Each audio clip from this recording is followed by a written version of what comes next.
जैसा कि भिवंडी शहर में लूम के कारीगर, लूम की तादाद ज़्यादा है, यहाँ पे लूम वर्कर बहुत ज़्यादा है और इस तरीके से एक खबर चल रही है कि यान की काला बाज़ारी, सट्टा बाज़ारी चल रही है जिसके भाव बहुत बढ़ा दिया गया है और वो यहाँ पे वर्कर भी जो है वो बहुत से वर्कर अपने प्रांत, अपने गांव वापस लौट कर चले गए, कुछ लोग जा रहे हैं। इस तरीके के माहौल में भिवंडी किस तरीके से चलेगा, एक बड़ा समस्या बन गई है।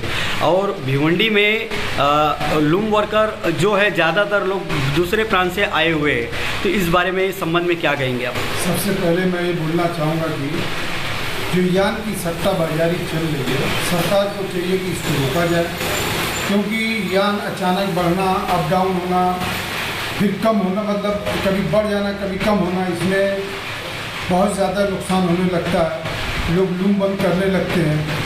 किस तरीके और इसको अगर सरकार अगर रोक लगाती है तो ही यान की सट्टा बाजारी रुक सकती है और लूम चल सकता है।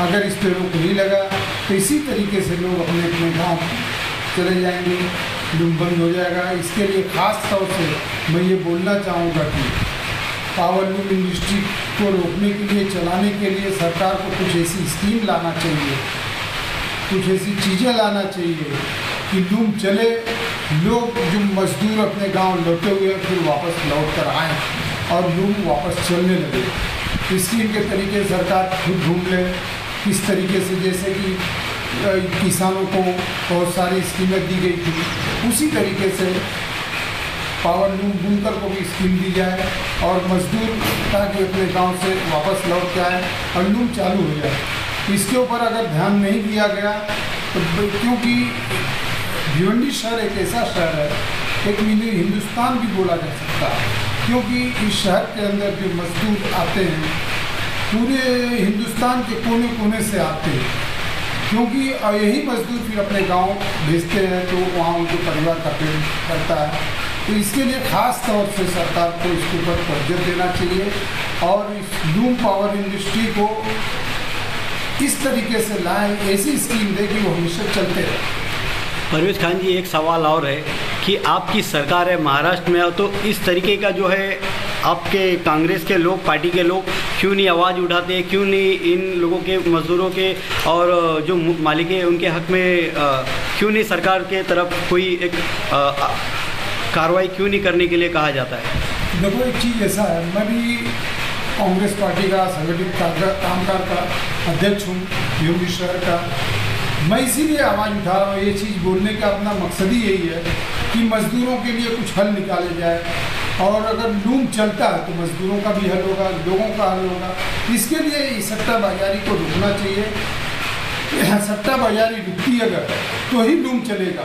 आज जो है यान जो है एक दिन में 15 रुपया, 12 रुपया, 10 रुपया बढ़ जा रहा, फिर दूसरे दिन मालूम पड़ा कि 2 रुपया, 3 रुपया घट गया, तो उसमें कपड़ा जो लेने वाले व्यापारी होते हैं वो लेते नहीं हैं, क्योंकि यान की सट्टा बाजारी की वजह से कपड़ा भी जो उसकी बिकने की रफ्तार एकदम स्लो हो जाती है।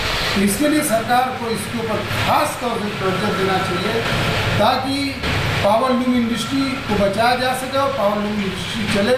इससे सभी लोग चलेंगे, मजदूर चलेंगे, पूरे हिंदुस्तान का बताना आप एक मतलब कि पूरे हिंदुस्तान से कोने कोने से लोग यहाँ मजदूर आते हैं, लोगों का कोई पैसा भेजते तो पूरे परिवार का पेट भरता है।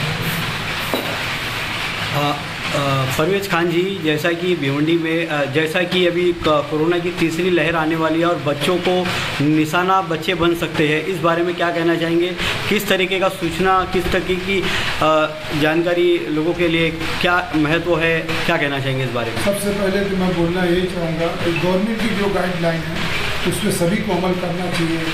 हम भी, आप भी, सभी लोग, और अपने घर वालों को भी ये बताना चाहिए, अपने पास पड़ोस वालों को भी हमको समझा के रखना चाहिए कि मास्क लगाएं, हाथ धोएं, सैनिटाइजर का इस्तेमाल करें, ज़रूरत के ही मुताबिक घर से बाहर जाएं और न कि बाहर भीड़ भाड़ में जाएं, शादी वगैरह के प्रोग्राम में जाएं तो बच बचा के दूरी बना के रखें।